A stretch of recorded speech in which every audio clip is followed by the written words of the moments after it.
Bismillahirrahmanirrahim. Alhamdulillah nahmaduhu wa nasta'inuhu wa nastaghfiruh wa na'udzu billahi min shururi anfusina wa min sayyiati a'malina. Man yahdihillahu fala mudilla lahu wa man yudlilhu fala hadiya lahu. Wa ashhadu an la ilaha illallah wahdahu la syarika lahu wa ashhadu anna Muhammadan 'abduhu wa rasuluh. Allahumma shalli wa sallim wa barik alaihi wa ala alihi wa ashabihi. Rabbi shrah li sadri wa yassir li amri wa hlul 'uqdatam min lisani yafqahu qawli, amma ba'du. Hadirin jamaah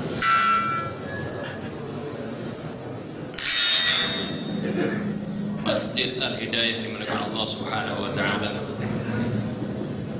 Alhamdulillah wa syukurillah, kita kembali dapat melaksanakan kewajiban-kewajiban kita di dalam bulan Ramadan ini. Yang pertama, kita telah dapat melaksanakan salat zuhur berjamaah, juga salat qabliyah dan ba'diyahnya, untuk lebih menyempurnakan kesempatan kita, waktu kita di bulan yang mulia ini. Marilah kita membaca, merenungi dan mempelajari kitab Allah yang Rasulullah SAW mengatakan, khairukum man ta'allama al-Qur'ana wa 'allama. Sebaik-baiknya kalian adalah orang yang mempelajari Al-Quran dan mengajarnya dan mengajarkannya. Rasulullah SAW pada saat masuk ke masjidnya, dilihat banyak jamaah, ada yang berkumpul, ada yang baca Quran, ada yang baca zikir. Kemudian ada juga yang sedang mengkaji Al-Quran, yang sedang mempelajari Al-Quran. Rasulullah SAW tidak bergabung dengan orang yang sedang baca Quran ataupun yang sedang berzikir, tapi yang sedang belajar. Itu keutamaan daripada mempelajari dan merenungi firman-firman Allah Subhanahu wa taala. Marilah kita lanjutkan ayat yang kemarin daripada surah Al-Baqarah, yaitu kita sampai kepada ayat yang kelima, ke-185 dari surah Al-Baqarah. A'udzu billahi minasy syaithanir rajim. Bismillahirrahmanirrahim. Syahrul Ramadan alladzi unzila fihi al-Qur'anu hudan lin-nasi wa bayyinatin minal huda wal furqan.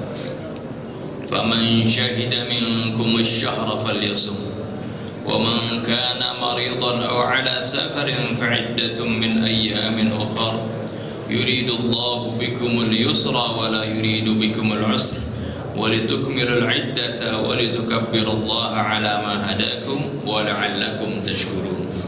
Ini Quran surah Al-Baqarah ayat 185, masih berkenaan dengan puasa.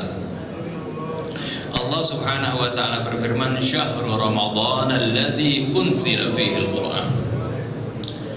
Bulan Ramadan yang diturunkan padanya Al-Qur'an. Hudan linnas wa bayyinatin minal huda wal furqan. Yang mana Al-Qur'an tersebut merupakan petunjuk bagi manusia, wa bayyinatin minal huda wal furqan, dan sebagai penjelas dari petunjuk tersebut, wal furqan, dan sebagai pemisah antara yang hak dan yang batil, antara yang benar dan yang salah. Jadi ditegaskan di sini bahwasanya syahrul Ramadan, bulan Ramadan, bulan yang kita sedang berada padanya saat ini, alladzi unzila fihi al-Qur'an, yaitu yang mana diturunkan padanya Al-Qur'an. Jadi Al-Quran diturunkan pada bulan Ramadan.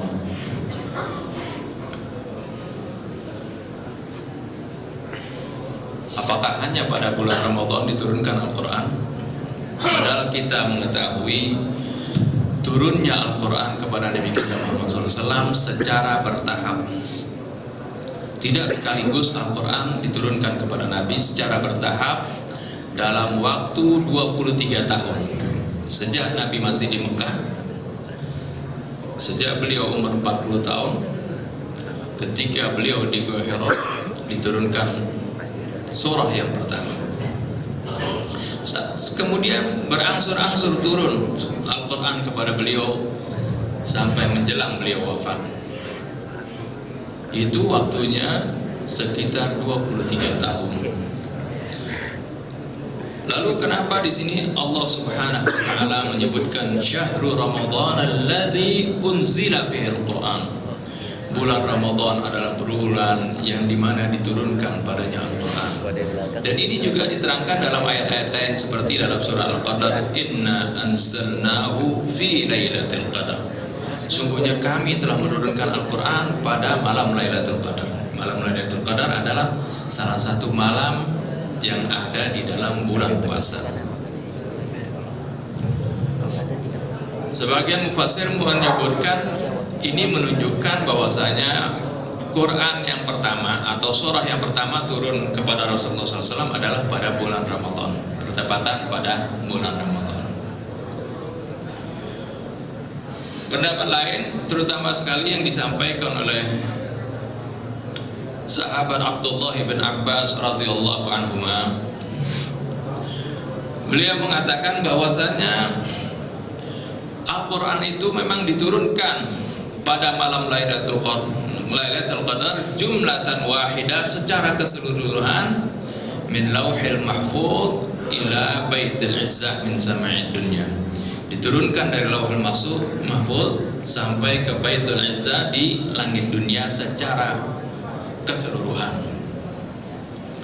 Kemudian dari langit dunia, dari baitul izzah kepada Nabi diturunkan secara berangsur-angsur sesuai dengan kondisi dan situasi yang Al-Quran, yang ayat itu diturunkan padanya.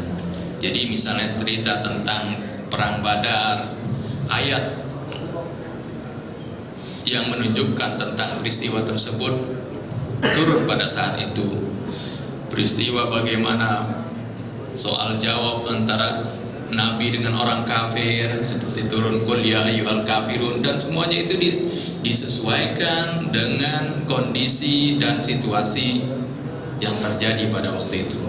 Sebab kalau sekaligus diturunkan Al-Quran, tentunya di dalamnya banyak peristiwa-peristiwa yang terjadi. Itu yang mana ayatnya yang menceritakan tentang peristiwa tersebut. Nah ini jadi diturunkan secara berangsur-angsur sesuai dengan ayatnya, sesuai dengan situasi yang pada waktu itu. Kemudian setelah itu dikumpulkan kembali atas perintah Allah juga. Ya seperti pernah saya terangkan bagaimana antara surah Al-Alaq ayat 1 sampai 5 dengan ayat 6 sampai 9. Itu waktunya tidak bersamaan, tidak sekaligus. Ya, ayat 1 sampai 5 juga dahulu, kemudian dilanjutkan dengan ayat 6 sampai ayat ke-9 setelah beberapa tahun. Kemudian siapa yang menyusun itu? Itu adalah wahyu dari Allah dan perintah dari Nabi kita Muhammad SAW melalui wahyu. Diperintahkan ini, ayat ini adalah kelanjutan daripada ayat Al-Alaq yang sampai dari ayat 1 sampai 5. Seperti itu. Jadi kemudian semuanya tersusun klop. Kalau kita baca seolah-olah semuanya itu menjadi satu kesatuan. Inilah mukjizat Al-Quran. Walaupun diturunkan terpisah-pisah, ya, terkadang bukan hanya waktu sehari 2 hari atau sebulan 2 bulan, tapi kadang-kadang ada yang beberapa tahun baru ayat lanjutannya diturunkan. Tapi karena ini adalah kitab Allah, bukan karangan manusia, kalimat-kalimatnya begitu tersusun rapi dan senasi, ya, dan tidak ada pertentangan antara satu ayat dengan ayat lain. Afala yatadabbaruna al-Qur'an walau kana min 'indillahi lawajadu fihi ikhtilafan katsira. Allah Subhanahu wa taala berfirman, mereka kenapa tidak mau merenungi Al-Qur'an?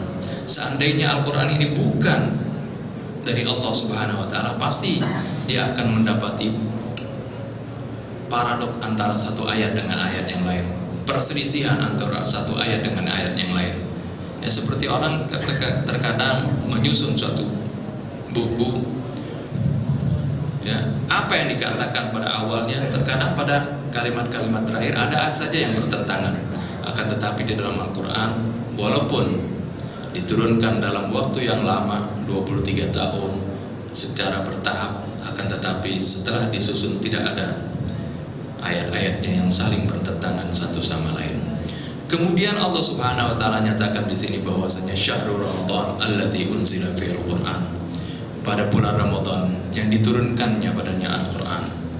Bulan Ramadan pada waktu dahulu, ya, bukan sebelum diturunkan Al-Qur'an, sama seperti bulan-bulan yang lain. Bahkan bulan yang dimuliakan oleh Allah dan dihormati oleh Allah Subhanahu wa taala sebelum Nabi kita Muhammad SAW diutus pun, yaitu sudah terkenal, yaitu ada 4 bulan yang disebut bulan haram, arti bulan yang dihormati oleh bangsa Arab pada waktu itu, ya, yaitu bulan Muharram, bulan Dzulqa'dah, Dzulhijjah, Muharram, kemudian bulan Rajab. Itu adalah bulan-bulan yang dihormati Allah Subhanahu wa taala dan juga oleh bangsa Arab pada waktu itu. Mereka pada bulan-bulan 4 bulan ini, bulan yang dihormati, mereka tidak, walaupun mereka dalam keadaan peperangan sekalipun, kalau sudah masuk bulan ini mereka hentikan permusuhan di antara mereka. Walaupun mereka ketemu sama orang yang pernah membunuh orang tuanya sekalipun, kalau masuk di bulan haram mereka nggak berani balas dendam. Saking menghormati bulan yang 4 itu, Dzulqa'dah, Dzulhijjah, Muharram, ya, dan Rajab, ya. Itu 4 bulan yang dimuliakan oleh Allah Subhanahu wa taala. Akan tetapi bulan Ramadan ini menjadi mulia karena apa? Karena di bulan inilah diturunkan Al-Qur'an.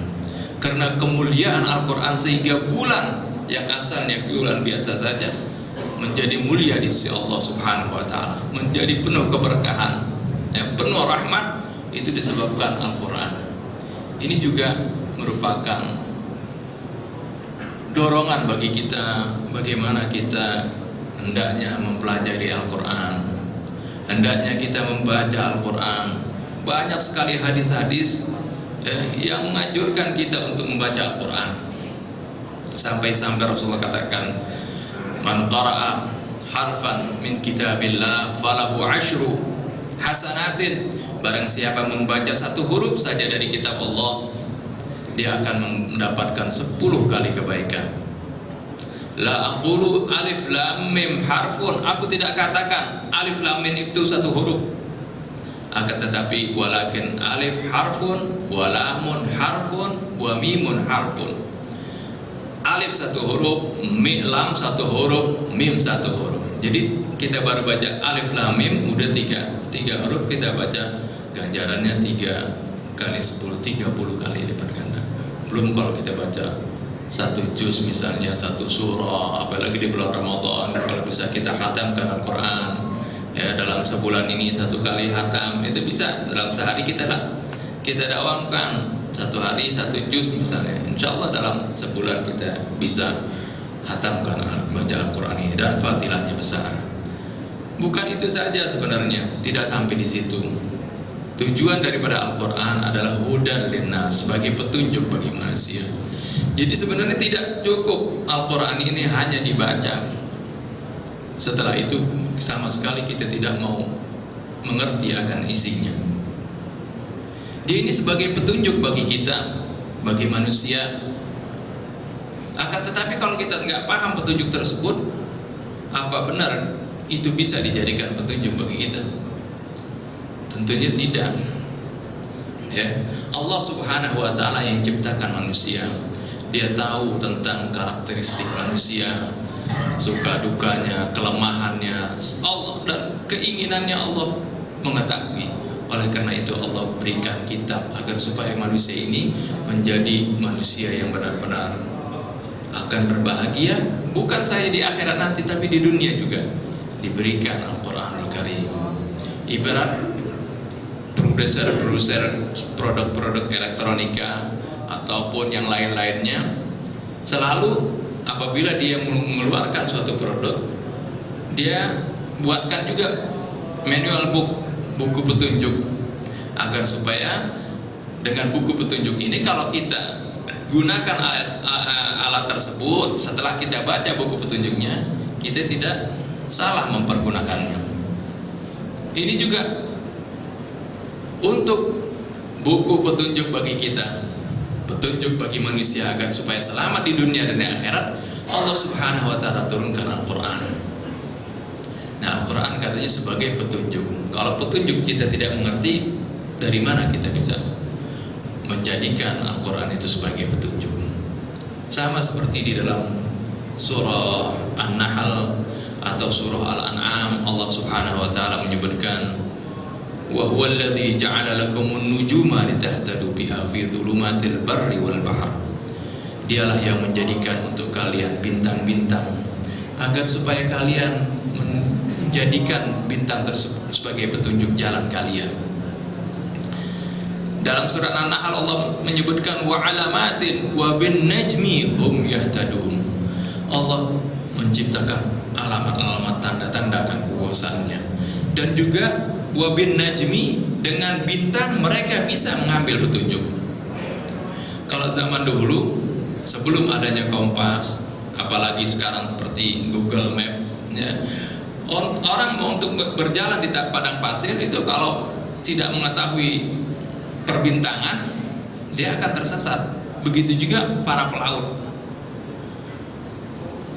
mereka bisa tidak tersesat baik di padang pasir ataupun di lautan, karena mengerti tata letak bintang yang dibuat petunjuk jalan bagi mereka ya, karena dia mengerti bintang-bintang tersebut yang ada di langit bisa menjadi petunjuk jalan bagi mereka. Ini intinya karena dia paham. Begitu juga Al-Quran. Kalau kita mengerti, kita pelajari, kita renungi, artinya baru manfaatnya sebagai petunjuk bagi kita.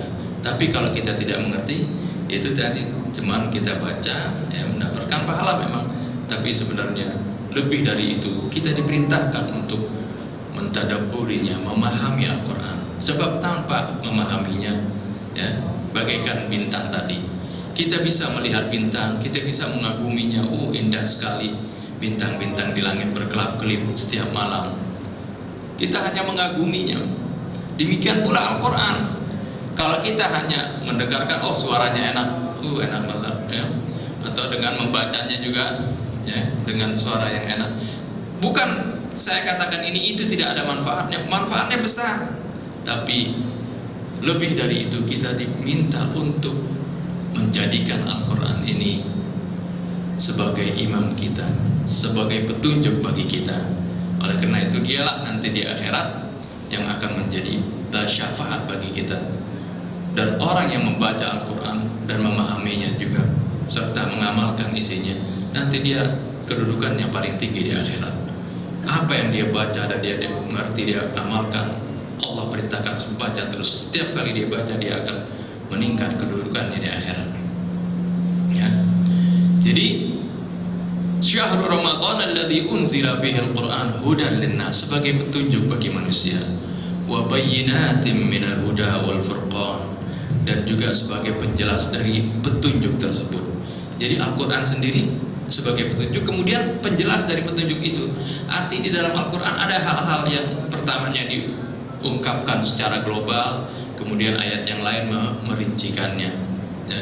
Itu merupakan sehingga dalam Al-Quran Sayyidina Ali mengatakan, la tadribul Qur'ana ba'duhu ba'dha fa innal Qur'an yufassiru ba'duhu ba'dha.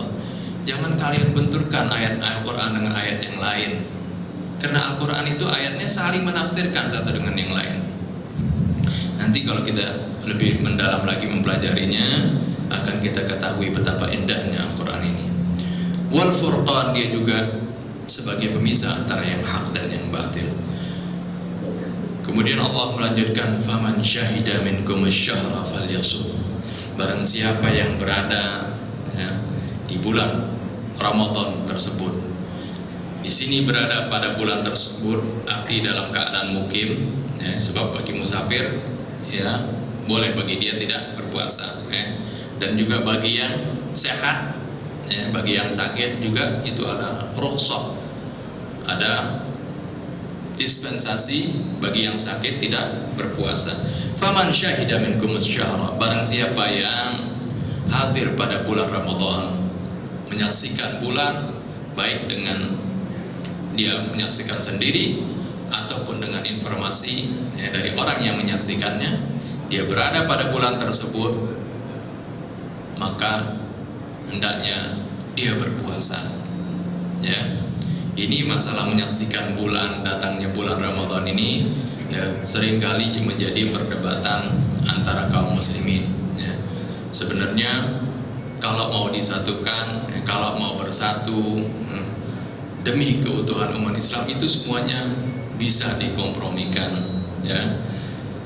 Yang satu kelompok menentukan bulan itu dengan perhitungan, dengan hisab, dengan perhitungannya, kalau sudah ada kemungkinan wujudul hilal, adanya bulan, itu pada saat itu mereka puasa. Kelompok yang lain nggak bisa, mesti menyaksikan dulu, dilihat dulu itu bulannya. Kalau masih 1 derajat dari ufuk, itu nggak mungkin, mestinya di atas 2 derajat baru kelihatan. Itulah jadi perbedaan. Ada yang puasa kemarin ini hari Sabtu, ada juga hari Minggu tanggal 28, tanggal 29. Akan tetapi apabila semuanya mau mementingkan kepada kepentingan umat, persatuan umat, bisa berkompromi, menekan egonya masing-masing, itu bisa disatukan. Apalagi kalau sudah adanya pemimpin kaum muslimin, itu semuanya ditentukan oleh imam kaum muslimin, bisa menjadi seragam semuanya. Bahkan bukan saja satu Indonesia, bahkan di daerah yang malamnya bersamaan itu bisa berbarangan sebenarnya. Ini fatwa ulama-ulama hakim menyepakati hari tersebut, seperti antara Indonesia dengan Mekah, berarti itu bisa berada dalam satu malam yang sama, karena bedanya kan cuma 4 jam. Lain halnya dengan Amerika, mungkin itu bisa, itu beda. Dengan Saudi Arabia pun kita bisa berbarengan puasanya, itu dengan kalau kita bisa bersatu. Dalam hal inilah kelemahan kaum muslimin. Dalam hal ini bukan saja beda negara menjadi berbeda, jadi satu negara pun kita lihat masih berbeda. Jadi faman syahida minkum asy-syahra falyasumhu. Kemudian Allah ulangi lagi di ayat kemarin sudah Allah sebutkan, wa man kana maridun aw ala safarin fa'iddatun min ayyamin ukhra. Barang siapa di antara kalian yang dalam keadaan sakit atau dalam perjalanan, ini sudah saya terangkan, fa'iddatun min ayyamin ukhra, maka boleh baginya tidak berpuasa, akan tetapi dia harus mengqadha di hari yang lain. Artinya setelah bulan Ramadan selesai, berapa hari waktu dia sakit tidak puasa, dia harus bayar qadanya. Ayat ini diulangi lagi. Yang kemarin sudah disebutkan, faman kana minkum maridun aw ala safarin fa'iddatun min ayyamin ukhra. Diulangi lagi di sini. Maksudnya Allah Subhanahu wa taala ingin menunjukkan kepada kita, janganlah karena misalnya kita sakit, kita maksa-maksakan diri, kemudian kita anggap jadi saya ini kalau sakit saya meninggalkan berarti berdosa. Tidak. Kalian kalau dalam keadaan sehat diperintahkan berpuasa, itu adalah kewajiban dari Allah. Kemudian diberikan rukhsah, diberikan dispensasi kalau kalian sakit, itu pun dari Allah Subhanahu wa taala. Jadi di sini sampai diulangi oleh Allah Subhanahu wa taala, faman kana minkum maridun aw ala safarin fa'iddatun min ayyamin ukhra. Kemudian ditambah lagi, yuridullahu bikumul yusra wa la yuridu bikumul usra. Allah menghendaki kemudahan bagi kalian. Allah tidak ingin mempersulit kalian. Ini syariat Islam itu semuanya seperti itu. Ya, syariat Islam itu tidak ada ingin mempersulit kita. Kita lihat dalam hal sholat misalnya, seorang yang nggak mampu sholat berdiri, dia boleh duduk. Nggak mampu duduk, dia bisa berbaring. Dia berbaring, ya, tidak bisa diisyaratkan dengan anggota badannya, dia bisa dengan isyarat dengan mata dan hatinya. Begitu juga dalam berwudu ada tayamum. Begitu pula pada saat dia safar bepergian, ya, yang asalnya sholat 4 rakaat, ya, musafir boleh dia mengqashar sholatnya menjadi 2 rakaat, dan bahkan boleh dijamak antara zuhur dengan asar, maghrib dengan isya. Ini adalah merupakan kemudahan-kemudahan yang diberikan Allah Subhanahu wa taala kepada kita. Yuridullahu bikumul yusra wa la yuridu bikumul usra. Jadi sampai Rasulullah SAW pun ketika mengutus Sayyidina Mu'adz bin Jabal ke Yaman untuk berdakwah, Rasulullah pesan kepada Mu'adz bin Jabal, yassiru wa la tu'assir wa basyir wa la tunaffir. Permudahlah, jangan kau persulit. Jangan bikin agama ini seolah-olah sulit, ya. Seolah-olah ini agama ini seram, sampai orang-orang jadi kabur melihat agama Islam ini, ya. Padahal agama ini adalah penuh rahmat.